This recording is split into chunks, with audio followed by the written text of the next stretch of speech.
project, and as a board member for Austin Metropolitan Ministries, we're always looking for areas of focus.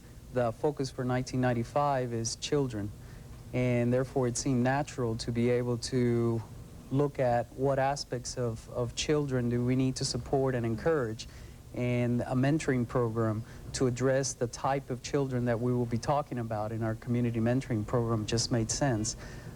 In addition to that, I have worked with community programs in the past, and with the Multicultural Institute, we have designed community-involved types of efforts in order to ensure inclusivity and in order to ensure the overall success by having as many people involved as possible. So that was my original intent and continues to be the focus. Thanks, Enidio. And Floyd, what drew you to this mentoring program? Serving as chaplain at Gardner Betts, I became increasingly aware of the early stages of the difficulty that children encounter, and have become increasingly convinced that if we can catch the youngster at the very first stages of delinquency, of problems, of school truancy, dropping in grades, their first sign of some difficulty in their lives, that this is the most productive time to enter into that. And so working with the volunteer program for the county and also working with AMM, I've endorsed and tried to be supportive and on the developing stages of this mentoring program. So with this special focus then this year for Austin Metropolitan Ministries, a group of people has developed a mentoring program. Well, now there are lots of programs serving children and other young people in the Austin area. What's so different about this one? I think the title indicates a total effort from the community, and it has been called the Community Network Mentoring Program. So for starters, it strives to include as many communities as possible, that the religious community, the community at large, the community at Gardner Betts and Travis County Justice System. So we're looking at a total involvement. Secondly, we're addressing a population that to date has not been given any formal mentoring or formal structure, and that is the children that are at the very entrance of the criminal justice funnel, that would be just a very likely population group to begin to intervene and to provide for them the types of role models that we feel are in the community but have yet not been partnered or meshed with. And the third part that makes this mentoring program different is that it also addresses four very distinct aspects of living. There will be an opportunity for mentor and mentees to develop social goals, develop skills, develop a certain amount of spiritual goals, and also develop behavioral modification goals. So in essence, this umbrella will try to develop four very important aspects of what we have called healthy living. Okay. So perhaps it's the inclusion of the community, the target population that we're working with, and also the very specific goals that we hope to achieve. A much more holistic program, perhaps, than some others. You brought a chart today. Maybe that'll help us understand how the program is put together. We can do a little show and tell here. Okay. This is the structure of the program, and by showing you how the program has been structured, maybe we can describe a little fully how the community gets involved. At the very top of our chart are the most important people in our program, which are the mentor and the mentee. Mentors come from congregations, mentors can come from social groups, but more than likely the network of Austin Metropolitan Ministries will provide enough of the mentors to afford every mentee a friend. And we're looking at anywhere between 100 to 150, so that's very aggressive. Also, the mentee is already part of the Travis County Justice System, and at the same time we are hoping to provide them with enough friends at the very top to be able to accomplish the goals. The second part of the mentoring program, and this group right here called the Mentoring Support Group, are a group of people that the mentor selects, in order to support this experience. It's important that we give the mentor and the mentee enough resources to be able to feel comfortable in doing what we're asking them to do. Traditionally, you find that you are well in partnering people, but you sit across the table saying to each other, what do you want to do? And it seems to be very awkward to be alone in this experience, and this is a very important experience. So consequently, the mentor will select a mentoring support group anywhere between 3 to 5 people, perhaps from the same congregation, perhaps from the department at work, from civic organizations. And this is an election and a selection process. The mentor goes up to a friend and says, I've just gotten myself involved in a mentoring program. I want you to help me through it. Would you like to be part of my mentoring support group? And so if that person selects or elects to be part of the mentoring support group, they now become associated with this pair for a period of a year. Supporting the mentoring support groups and the mentor-mentee are 2 full-time coordinators, one from Austin Metropolitan Ministries and the other one from Travis County. And in this case, Margaret Owens from the juvenile justice system will be playing the role of the coordinator from their end, and has been very helpful in supporting our program. And from the Austin Metropolitan Ministries, we are yet to select a person for coordinating aspect, but they are basically the founding or the support group to the overall structure. Now, last but certainly not least, there are these 2 parentheses on the side of the chart. The parentheses is the community, and all of this is held together by the community. And that's why we symbolically place the community in parentheses, but it also says that the glue to the overall success of the program hinges upon a total effort from a group of people that go beyond just the very obvious, the mentor and the mentee. So this gives a tone to inclusion, and it also gives an opportunity for people to develop a lot of friendships along the way, given the amount of people involved in supporting this pair. Sounds very well thought out. Now, you were saying, thanks, Enidio, as the program is structured, it's going to work with young people who are just right on the edge of getting in trouble.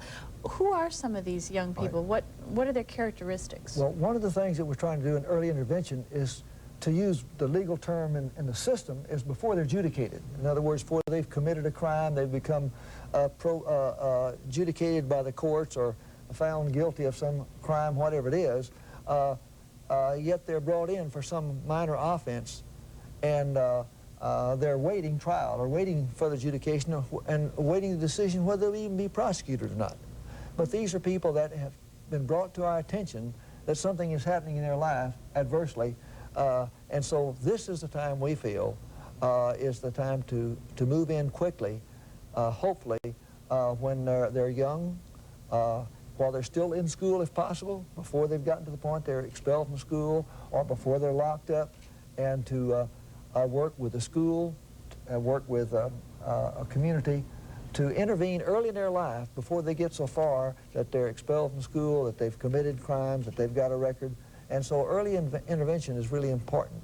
And these persons may have made one trip to Gardner-Betts and have not even been detained, but have simply been released, but at least we get their names, and through the coordination of our system, theirs is a source of finding young people that early part of their lives that maybe we can do something and catch them, and prevention is so much more financially sound than later on in life. So we feel that financially it's a prudent move, and it works. Yes, it is. So describe to us how this would happen. A young person shows up at Gardner-Betts for the first time, we hope. Then how is he or she brought into the mentoring program? A probation officer is assigned to that child if they're subject to having charges brought against them later on. And when that person is brought into a probation officer, then that name goes into the network, which Margaret Owen has access to, and she can screen these applicants in terms of location, where the mentor is, so that, you know, we don't go across town, but here's someone in your neighborhood that is subject to risk, and then from there to do the process of pairing and selecting. But this is we're working very closely with the county to come up with that. And Emilio, then what kind of characteristics do you look for in a mentor? A mentor role is more relational and informational. And a mentor who has time, interest, patience, and an awful lot of experience are people who would fit very nicely into what we're hoping to accomplish. The decisional aspects of this mentee, the guidance aspect of this mentee is a coordinated effort with the courts as well as with the mentor. So we want the mentor to feel comfortable that we will not be placing them in a situation that they will not succeed, because the majority of their efforts with the mentee is going to be relational, offering a friendship, being a good role model, showing them options, just giving them a sense of community support.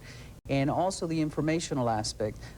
Here's what you could consider in case you wanted to learn a new skill. Here is what we do at my company in order to do the following thing. And just give them the types of information that perhaps this child is looking for. You have to keep in mind that the mentors that most of these children see are driving around in big cars with gold chains and dealing drugs, and so we're trying to give them a sense of another aspect of a friend or a mentor that perhaps does not do any of those activities. So we're hoping to find those kinds of people that particularly have the interest and the time to give to someone who is looking for that guide. So then a mentor could be a married person, a single person, a man, a woman, someone from any racial background? Hopefully. I think that it's healthy to promote the diversity within our community. It's also very important to note that Austin Metropolitan is a very diverse organization. Therefore, we can almost find a good congruent relationship with a lot of children who also come from diverse backgrounds. One of our most important issue is to ensure that the relationship is ongoing for at least a year. So we're hoping that if you choose to become a mentor, that you can accommodate up to a year's time, and then whatever happens from there, hopefully will continue to be a nice relationship for life. But initially there will be a year commitment to the program. What about training for this mentor? We're working very closely with Gardner Betts. Gardner Betts had a mentoring training program that we will transfer some of that. In addition to that, we have designed our own training program. Mentors will go through an initial 2.5-hour information training exchange, first one to begin on April the 27th. And from that point on, with the mentoring support group, the pair will continue to set some benchmarks, and as they need certain resources and training resources, we'll provide them throughout the continuity of their relationship. It's also interesting that the mentee will become part of the training session as well, so that at the very onset there is a greeting, there is an exchange of a relational exchange, and then some of the mechanics of a mentoring program will then be given to the mentors after the mentees leave the training.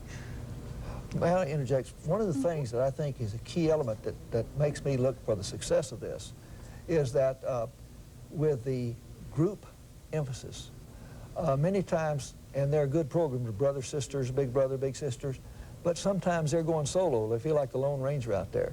And one of the elements of this program is that there is going to be a pact made with a group of people, 4 or 5, or a church, something that says, okay, we'll say you're the mentor, and you're working with this youngster, and you need education, or you need special training, or you need a job.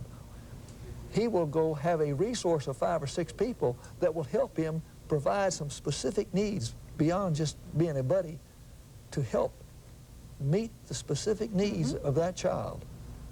And that's where the whole community involvement comes in. That we hope that we can really zero in on that child's need and specifically meet those needs. Thank you. There's obviously a lot more to talk about in the show, and we'll be right back. Do stay with us. Serving Austin means serving you. Each day, Austin Metropolitan Ministries is religion in action, providing affordable housing, caring for the elderly, marching against hunger, and much more. AMM promotes understanding, cooperation, and social involvement. So when we ask for your help, we're really asking to help you, Austin. To find out how you can help Austin Metropolitan Ministries help Austin through its member organizations, just call 472-7627.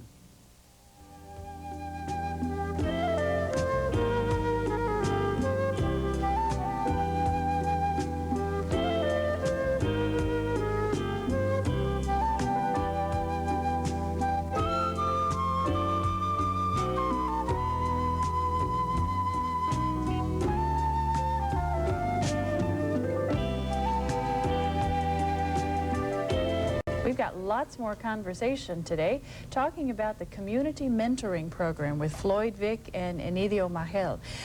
As we described the program in the earlier part of the show, you said it was a partnership between Austin Metropolitan Ministries and the county and includes a spiritual dimension. Now, how have you been able to work out this religious focus with a county agency? Well, let me go back a little history. At one time in history, the chaplaincy program was a volunteer program, but it met a need sufficient that the county entered into a partnership with AMM. So I'm partly funded by the county and partly funded by AMM. So it's really a cooperative venture. And this dimension of the mentoring program is that we have a juvenile justice system mentoring program that is a county program. Mm-hmm. And so we have training, and yet there's always a need for more, and funds are limited. And we could use the 150 mentors the county could use today. Obviously, we don't have the funds for that. So here's a way in which the community is supporting that very good venture and very need that's trying to be met by the county by supplying manpower and receiving the training that is available through the county agencies. So the mentoring program will help us in our training. They have the training set up and expertise in the field, so they're cooperating us by providing that, and then we provide the manpower and the locations and so forth. So it's a very good cooperative spirit. The other aspect is it is important to talk about natural order of things, and that's the community follows a certain natural order, peace follows a certain natural order, love follows a certain natural order. That is spirituality. And we feel like it is important to talk about spirituality as it relates to healthy living, to productive living. So when we couch it in terms of community, we're talking about a certain order to things that people must look at, and that following that order will lead certain outcomes, and going against that order will also lead to certain outcomes. In our case, people may call it love, people may call it God, people may call it spirituality, but it all indicates a certain focus on a natural order. And that, to us, I think it's an important piece of information that we may want to talk to children about, and especially those who have not either heard it or have been struggling with a natural order that is yielding less than positive outcomes. So one of the things that we are striving for is not to import a religious dogma, but it is to import a social understanding of how people like to work with one another, live with one another, and to talk about this whole aspect of spirituality in the context of a natural order versus a religious indoctrination or anything to that effect. But I suppose a mentor then would be encouraged to say, make it clear from the beginning that his or her involvement comes out of their faith commitment, their understanding of what it means to be a religious person, whatever that religion might be, helps motivate them, right, to Sure. work with young people. I think Austin Metropolitan has role modeled very effective ways of bringing a lot of faiths that ordinarily would be on very bipartisan areas to work on collective and common interest. And that's basically what we're saying, is that we value a sense of faith. All we're asking us to do is apply that discipline of that faith into a relationship with a child.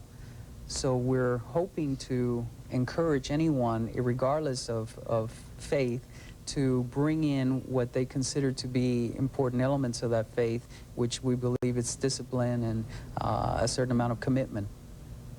Well, now let's talk about specifics. Make sure we get to this today. The community mentoring program is relatively new as an organized program. So let's give you all an opportunity to talk about what the project needs, say, from folks who might be listening today. We're going to be sending to each of our congregations that are partners or members of Austin Metropolitan Ministries a 5 to 8 minute cassette tape with an introductory letter to it. We hope that the congregation gives this audio cassette to a group of people, whether it be the youth committee or the outreach committee or some structure within the church that will be open to listen to this opportunity. If the person or group listens to the audio cassette and feels like it's something that they want to devote some time with, then they can call AMM or our voicemail number, and they will be given information about upcoming training events and upcoming dates that they need to keep in mind. If there is no home in that congregation for a mentoring program or a group of people, then we encourage them to pass that audio cassette to other people in the community that may want to participate. So we need that amount of support. We need funding for the program to be ongoing and to be able to place up to 150 mentees and mentors. And we also need an opportunity to just talk about the program in our community to invite participation. What would you add, Floyd? I think that one of the things that we really need is the realization that this is another way in which we as a community are trying to come together to add the resources that are available without taxation, without that sort of thing. But we're going to need funds. We're going to need money because it takes money to operate. But the main thing is it's going to be an involvement of the people with the children on a local level where they are in their communities. All right. So realization of the need. Yes. Publicizing of the project within a particular congregation. Funds, because Right. hardly anything good operates without funds. And Right. it's always a shame that the good projects are the ones that are operating on shoestrings. And then volunteers? What And kind of then volunteers do you need? Because the structure calls for a lot of people, and I'm reminded of the African proverb, it takes a whole village to raise a child, that we will need volunteers to play a variety of roles. You may not be the type of person that wants to become a mentor, but you certainly may want to be part of the mentoring support group, or vice versa. You may be someone who points us to a good mentor. The idea is to keep the program fresh and constantly be reminded that there is opportunity for involvement. So often we talk to our friends and we hear them talk about, gee, I don't know what I'm going to do, or I like to do this, and all we're asking people is to insert this in their conversations around the coffee pot to see if indeed we can get the types of people needed to support the entire program. And when do you anticipate officially launching the project? The program begun. This is part of that, in that we have begun to, the program design started in December. And we have been working lots and lots of hours with, in partnership with Gardner Betts, at Gardner Betts, just meeting since December. In addition to that, we have slated April the 27th as the first formal training and informational exchange for mentees and mentors. There is a screening process and a time allowed for that needs to take place. So once a mentor is identified, they will go through a background and screening check, and then they will be placed in a training class. So April 27th will be the first formal training, and the recruitment process has also begun. There has been letters that have been sent out to congregations explaining about the program, and then the audio cassette with the introduction letter should be going out the first part of April. All right. Now, suppose someone wanted to get in touch with you, Floyd, particularly about the needs at Gardner Betts. How would they get in touch with you? Call Gardner Betts, 448-448-7000. Ask for the chaplain. They'll All right. pass me through to You'll him. be glad to talk to people. Be glad And to. suppose someone wanted to get in touch with the mentoring project itself. How would they get in touch with the project, Emilio? They can either call the Austin Metropolitan Ministries number, 472-7627, or they can also call the voicemail number that will be flashing on the screen. Right. There is also some other people that needs to be brought into conversation, and that is Donald Bob from AMM, and also Dan Cardenas, who has helped us with funding as well. We know that the phones are going to ring a lot I hope so. as a result of our conversation today. And we do thank you for listening. But more than that, for picking up the telephone, for getting involved, for talking with your friends in your church, your temple, wherever you go. The needs are great. We need your help and the help of all your friends, too. Don't let this opportunity pass by. Do talk to your friends, call the Community Mentoring Program, and, of course, come back again next week for another edition of Austin Faith Dialogue. Thank you for joining us.